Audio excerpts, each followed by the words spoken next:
Welcome to Loaded and Rolling. I'm your host, Thomas Watson, and today we are talking about fleet purchasing. We're going to get to pick the brains of one of the fleets that recently made a large purchase of Volvos. It's the VNL 860 truck. And so, one of the things I always like to ask folks who own fleets and who operate them is what goes behind the scenes on making a decision on what truck to buy. There's tons of options. And as I've recently learned, there's so many options, there's even 6,000 possible combinations for a dump truck. And so after learning that, it's all about spec'ing the right truck for the right need. And so without further ado, let's welcome the folks at Silchuk Transport. I'm speaking with Andre Silchuck. He is the owner of it. We can call it founder, CEO, owner. Andre, pleasure to have you on the show. Tell us a little bit about yourself. Give us some backstory of the company. Thomas, thank you for having me here. I'm really happy to be here. Well, I started in 2008 when everybody was exiting and flying away from trucking. It's a family business. It's me, my uncle, and brother, and we have been together. And I think we did very well between family business and getting along and making American dream happen. Now we're in transportation and logistics, and we're assisting carriers with some fuel purchasing. That and that's basically all we do, and we have fun. And I mean, you talk about the craziest time to hop in, especially that 2008 time. I mean, that I was still in school at the time, but I'd heard that in the trucking world, that one was definitely rough. I hopped in 14 when I got started in this industry. Tell us a little bit about some of your experiences over the years, and then we'll dive into the nuts and bolts of fleet purchasing. Well, to be honest, I think it's the best time to get in. This way, you see divorce. Everybody can handle what's best, but what that separates weak from the strong is the worst, right? I learned And that I with think freight it's brokers. Yeah. It's like if you started at the worst time when it's leaner, you get more appreciated. And then if you start in when the times are good and it goes bad, then it's like a real hard adjustment. It's almost like you have to pick the hardest time. So that way if you have hard times again, you're like, well, I've been around this block before. that's very true what you says. And honestly, I did not want to be in transportation industry. I told everybody if I fail everything in my life, I'll join trucking. And here I am in trucking, and I freaking love it. So, got, you go figure. I love the drive. Tell us, where are you based out of and how many assets do you have? What do you all run? So we're based out of Sioux Falls, South Dakota. We cover all America. Mostly we do Northeast to Midwest, Midwest to California, and coast to coast runs. We specialize in refrigerated and dry van freight, and we do contract driving, own operators, and all of the above. And so let's dive into it. So you've got your largest order ever was 80 all new VNLs because for safety and driver retention. Talk about especially when we're talking about news stories about fleet numbers and folks are buying fewer trucks. You guys are going big. Talk about what kind of led up to that. That's a great question. I'll tell you a story that'll be very connecting you to. So in 2021, I was working with a girl named Christine Fernero. She was working for Sonar, and we had your product. And this is when everything was so high up. And she says, Andrew, our CEO of FreightWaves says this is as high as it's gonna go, and it's going to go down. I looked at her, I'm like, what does this girl knows? It's only starting to go up. Guess what? FreightWaves knew about it. I wish I took the advice then. So, uh, what I learned from that aspect is you don't buy when everything is at a peak. You buy when everything is low. So then you have opportunity to capture the all the way up and all the way down, the whole curve. And our trucking industry is really cyclical. So for me, it's a perfect time to go into industry and say, hey, this is the lowest it will go. This is when our vendors, Volvo and other good partners, they need our orders.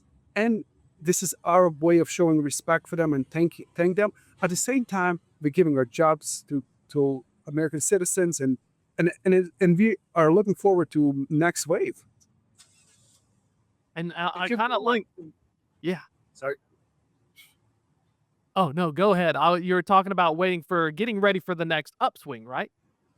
yes. So if you start buying when you're already mid going up, you only going to capture by the time you buy a truck, put it in service and everything else, you'll capture half of the swing. If you're buying on the way down, that's the worst time to buy. So we say we are optimistic and we're here for decades. We're not here for 1 2 years. And if we were here for 1 2 years, we wouldn't make decisions as we did. And I'm kind of curious as well. When we're looking at it, buying versus leasing versus stuff. Do you do like some fleets where you buy them and then you trade them in like every 3 or 4 years? Do you hold on to them? What's kind of the strategy once you place the order? How long? What's the right amount of time? It's kind of like if I buy a car, how many miles am I going to put on it? When we're buying the trucks, what do you think about that when you're placing an order for rigs? It's a great question. You've been in trucking long enough to learn all the good questions. So we, based on our experience, we keep our trucks up to 700,000 miles, especially if we do truck driving, like over the road, team driving. Usually they're 2 3 year old trucks. That's when we get rid of them. That's what I think Ryder does, or they try to do for a lot of their customers. I think it's really, if you look at what your mechanic is costing you, or what's what's the truck costing you from, let's say, up to 500,000 to 600,000, 700,000, and then you make a decision. If you're owner operator and you're fixing all your own problems, you're probably okay with paying less interest rate to the bank and riding an older truck or not owning any money, because you can fix everything on your own. But if I have a drivers and I have very well paid mechanics and everything else, I can't afford to drive an old truck, and it's just not feasible. So for us, it's up to 700,000 miles. I was wondering what the sweet spot was because I've heard like, million miles on the block, 500,000 miles on the block, but I was trying to equate that to like car terms. Like the car hit the 1,000 miles. You're like, oh, I put a lot of miles on this car in like 3 years. So for a truck, what kind of like that is that 5 to 700,000 where you're like, okay, I'm in a happy spot, or can these blocks last like 300 400,000 miles? Like how much juice can I get out of these things? These Nowadays trucks are, every manufacturer builds the good trucks. I think that with amount of technology we have in them, I'm very impressed of what they've done to have them last as long as they do. I know old truckers say, hey, this old uh, D12, 12.7 is really reliable because it has three sensors. Well, let me say this. What Volvo done is they have a lot more than three sensors, and they're pretty reliable and predictable. So, like, I think trucks can last up to 1 million miles if you maintain them. That's very, like, that's what they designed for, engineered for. And there's many different standards, and the way Daimler measures their life expectancy, Volvo does, is a little bit different. So we say 1 million miles. Million Say miles. million. I had, yeah, our trucks when we got into the industry, we were keeping them until 1,400,000. Wow. So let's talk about it because we'll look into this iShift transmission, the overdrive iShift transmission. There's a Volvo parking cooler. When we're looking at driving them, I was very lucky that some folks had let me drove 18 wheelers for once. It was on a very safe, closed course because I'm obviously barely a good enough driver for cars. But the first thing you notice is when you're in a vehicle like that is the drivetrain, the shifting, the transmission. Like it's a very it's a little bit of a bumpy ride being that high off the ground. So talk a little bit about how this transmission stuff and the parking, some of these features that Volvo has is kind of making it easier for drivers when you're looking at which trucks do I want to buy. Thomas, calm down. I'll buy you the best burger of your life, and we're gonna drive beautiful bullet-looking truck, brand new 860, and I'll trust you with it, and we'll have a good time. You let me know. We'll come down there. I haven't driven a Volvo yet, but I have that on my bucket list. So for the folks at Volvo, let me know. They recently gave me a press release I'm gonna have to ride on. They drove them in Alaska, so I was sad I missed out on that, but I'm also glad because I wouldn't trust myself in Alaska even with like any kind of vehicle. So when we talk about Volvos, the best part about them is, of course, Deluxe is, in my opinion, is one of the best looking, if not the best looking truck on the road in 2025. And it is really fuel economical, reliable. Most of all, the reason why we really got attracted to them is safety. And this is where we are surprisingly more impressed with it than we were expecting to be. Yeah. I'll tell you a story. I'll tell you a story. So I was at one of the gatherings at church. Met my driver. I talked to him, and he tells me a story. So he says, "I'm driving in a highway during bright daylight, and just chilling, daydreaming about who knows what, not using my phone or anything. Next thing I know, my truck just goes, bam, stops like crazy. And I hear my driver flying off the bunk to the floor. Boom. I'm like, what's happening? I look on the road, there's a deer standing staring at me. No. So, and I'm like, this is a bright daylight. If this truck can stop in front of a deer, imagine it's a child. Yep. And Oh. this is when I said, Andre, another just main decision, the best decision ever for getting a safe trucks. And, the safety features is what's amazing with those things for sure, because the sensors, like, people complain about trucks being over-engineered, but in the safety department, you want them over-engineered because, like you said, that's the difference between a very large deer or something getting caught in the grill or, your driver still rolling like that. That's huge. And of course, we care about grills and trucks, but we care more about the people on the road, the public, and we care about the humans on the road, right? So no, we study numbers, we love numbers, and 50.1% of my accidents are rear ends. Oh. But if I calculate the amount of money gets spent for my insurance to cover those, it's a lot more than 50% because they tend to be more severe. And as you know, if you're rear-ending somebody, you're pretty sure you're guilty right away. So, like, we're really happy about this function. And when you talk about over-engineering, I can say this: I knew that they're going to be safe. I knew Volvo was going to be safe. That's all. They're always bad. But what I didn't know is, will my drivers love those functions? Will my drivers love the adaptive cruise control where it speeds up, slows down, and stops? And I haven't heard one driver complain about it. Oh, tell me about the cruise control because I know back in the day you just have to like you manually turn it up, you turn it down, you set it, but cruise control is a big deal for the trucks. I mean, if you're driving for 11 hours a day, I don't want to constantly be throttling and adjusting it with my foot. Tell us a little bit about what makes that adaptive cruise control so cool because that's fascinating. So it just adjusts to like the speed limits and stuff. Thomas, let me say this. Uh, but over in Wisconsin, I paid for a brand new truck. I drove like 30 miles away and I busted a UE because I realized it didn't have adaptive cruise control. No.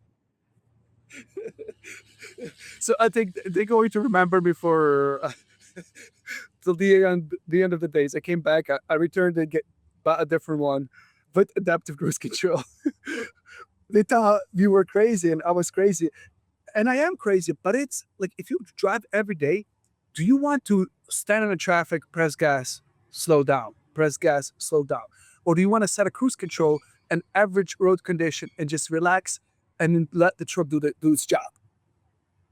Ah, so it'll manage traffic conditions. It knows how to play well in traffic. So let's say that it is 55, but the traffic's only going 50. It'll pick that up and it'll keep it so where you don't have to do as much work, but it'll still stay within that safety tolerance. For sure, Thomas. That's exactly right. And you get more rested. You get it just more enjoyable. You can listen to your podcasts, podcast, every single one of them, Joe Rogan, whatever you like, and not be concerned about brake gas, brake gas, brake gas. Well, that goes into the transmission too, because I noticed when I drove some trucks, other than the EVs, which were like golf carts, which was very fascinating. The electric ones reminded me of like 80,000 pound golf carts. But when we're talking about diesel with the drivetrain and the transmission, it can be kind of jerky and janky when you're trying to accelerate and slow down because of how much it's moving that vehicle. Talk about what makes the transmissions really cool. That's an underreported thing that I haven't really recently started noticing until I hopped in one. 100%. Back in 2010, I remember driving these trucks. They were 10 speed out of shit. And you go back to the dog and you try to be very careful, not into the dog so you don't wake up all the neighbors. Next thing you know, you coming closer, and then it goes bam. And you're like, what happened? Your clutch grip and you slammed into the dock. And that's why you saw all these trailers would have like the end of the trailers would have be like have buckles at the end of them because it wouldn't be so soft. These new transmissions were even up to this legacy model to 2024, they were a miracle to drive. Just like driving a pickup truck, just like driving a nice luxury car, shifts so smooth. In fact, we rarely ever have any driver say, "Hey, let me get the 13 speed or 18 speed." Almost no one. That's like a unicorn. Out of we have over 300 drivers. Maybe one or two that would want to drive manual transmission. And to make it crazier, Volvo made them 30% faster in this new model. So it's like it was so good. Why make it better? So that's what I heard with the old manual transmissions. You had to, so you're driving with one hand, you're taking your other foot off, and you're shifting, and you're imagining it like an 18 speed. I'm gonna get like a pitcher shoulder or something. I need like a rotator cuff. So it's also quality of life from a safety standpoint. I don't have big shoulders, but I interviewed a driver one time. He's like, yeah, it was real pain in the neck. I still have pain in my elbow. And I was like, what are you guys doing? And he showed me how he did the transmissions. Like, who would want that now? Because these these AMTs are so much more advanced. I think you're so fun, but that was I tell you this. It's like, see, if you give me Porsche to drive or however you call it, and it's manual, I would love it, right? But I wouldn't drive it every day, right? The same thing with the truck. Like if you have a company has one manual truck, great, but that's not what you want for your whole fleet. And your drivers, most of them, once they try the automatic, most likely they'll say, "Hey, uh, you know, maybe I should stick to this automatics." I want to talk about the AC. This is fascinating. So I had problems back in the day when I managed fleets. I did a stint at US Express and I did a stint at a smaller fleet.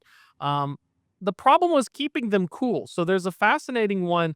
And one of these amenities, advanced HVAC and a quiet rest mode, which is fascinating to me because I always had problems where there'd be these idle things. My drivers would complain because they'd shut off and they get awkwardly warm and then turn on and get really loud. Talk about some of that. I mean, are the HVAC and all the new tech, is that something that we're finally tackling, the challenge of, like, keeping it cool when you're not in use? Um, so I do believe there was good solutions in the market even before these battery powered units in terms of keeping it cool. They did the job. What they didn't do is they didn't simplify your maintenance. You had to maintain just additional motor, more oil changes, more filter changes, more reliability issues. Versus if you say Volvo right now, it says, okay, it's all going to be battery. You already have batteries. How hard it is to replace a battery? Or you put a battery here.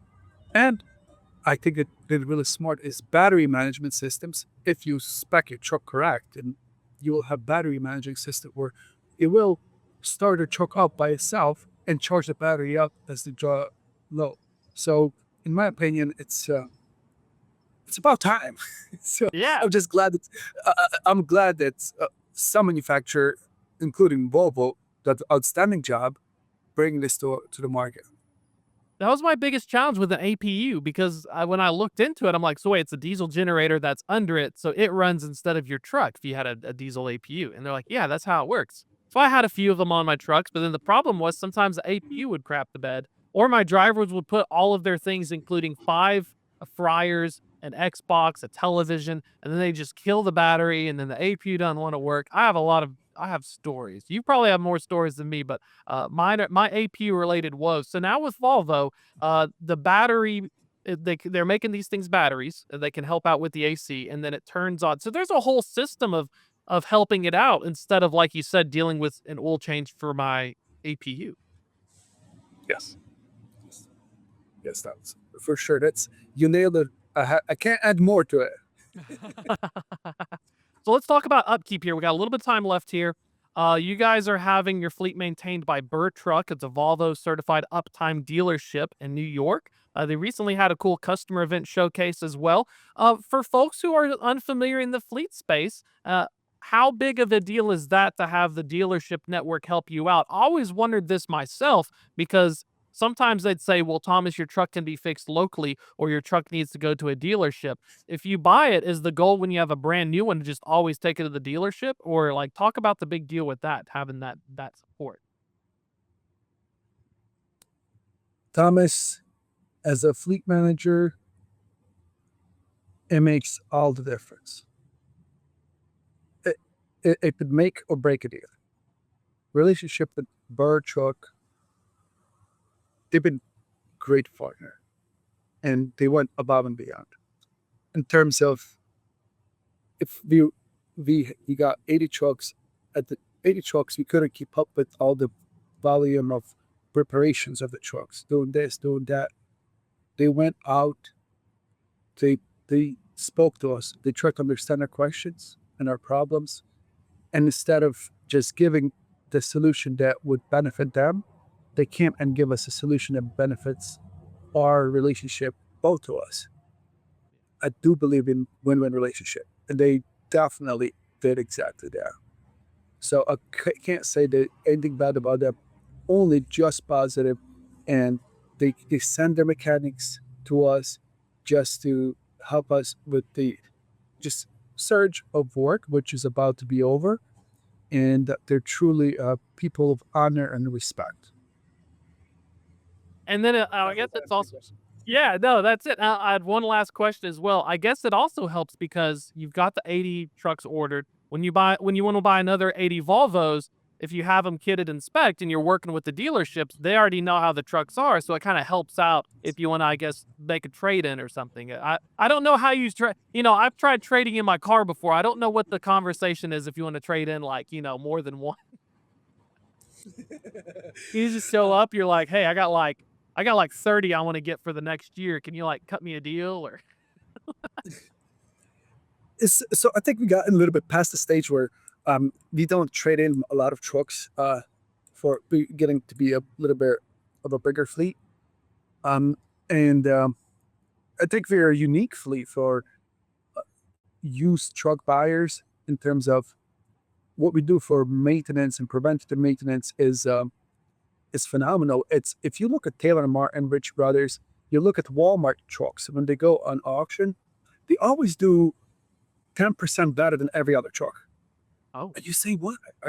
Are they better looking? Are they fancier? Are they better spec? Yes, they spec pretty good. But what really matters is everybody knows they're maintained very well. And they have strict guidelines and they know what gets done. And so when you talk about fleet like ours, we still, when you see our truck and the truck paper, Taylor Martin, whatever, you still don't have the name brand. So we don't have the 10% upcharge for being Silchuck. You could get the same quality, if not better than Walmart. And you have a all track record, all the maintenance, because we track everything through, to our system, and it's all tracked. All the preventive maintenance. Our fleet manager gets messages it's about to be due, and Volvo helped us. We made sure it gives all the upkeep and requirements and recommendations. So we just follow that, and sometimes we actually do more than they ask for, oh, and it proved so much. Back in 2022, 2023, I said, okay, I'm not going to buy any more new trucks. I'm smart. I'll buy used. So I went out, bought a bunch of used trucks, and I was saying, "Yeah, you're so awesome. You're smarter than everybody." Until we started maintaining them. No.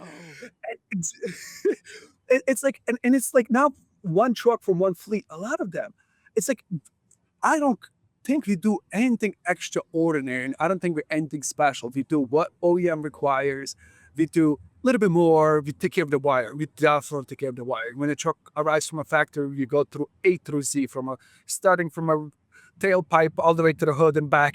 So it's like, but other than that, we just like anybody else, just follow the instructions. And I can't understand right now, why is our truck with more miles breaking down less than somebody else's by that much? So we said, after running all these, we said, okay, this is waste of money. I can't afford it. I'm spending that in my mechanics, in my downtime. My customer is not happy. And this is when we said, okay, back to scratch board. What's the best? What do we do? So we saw Volvo. We said, hey, they're coming with new model. They're coming up with, new body style. These decided recourse on new models, historically speaking, have better resale value. And we said, listen, if we buy these trucks, we're going to phase legacy model the fastest. That means we will have less parts and storage. And we don't want to have a zoo in our parking lot. We want to have one or two manufacturers in our lot to maintain less parts. And this way our mechanics know how to work on that.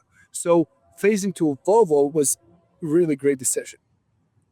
Well, I'm glad to hear about it, and congratulations on your purchase as well. Andre, it's really great getting to talk to you. If folks want to learn more about Silchuk Transport or what y'all are working on, what's the best way to get more information? Please go silchuk.com. If you're a contract driver, join us. If you would like to become owner operator, we have one of the best maintained trucks. If you are a carrier looking for freight, join us. And if you already working with us and want to get some fuel discounts, join us as well. Everything is on our silchuk.com, and we would be glad to work with you guys. And thank you so much. Appreciate it, Andre. Thank you so much as well for your time. We'll definitely have to catch up again soon. Yes, sir. Looking forward to it. That's going to be a wrap for this episode. But if you're just joining us, we're on Apple, Spotify, and YouTube, wherever you have your podcast needs. While you're at it, sign up for the Truck Tech newsletter and the Loaded and Rolling newsletter. I'm putting both my newsletters out there. You just need to sign up for them. Wonderful stuff in your inbox. Read my work. I'm going to try to figure that out. All right, that's a wrap for this show. Join us again next week. I'll see you again soon.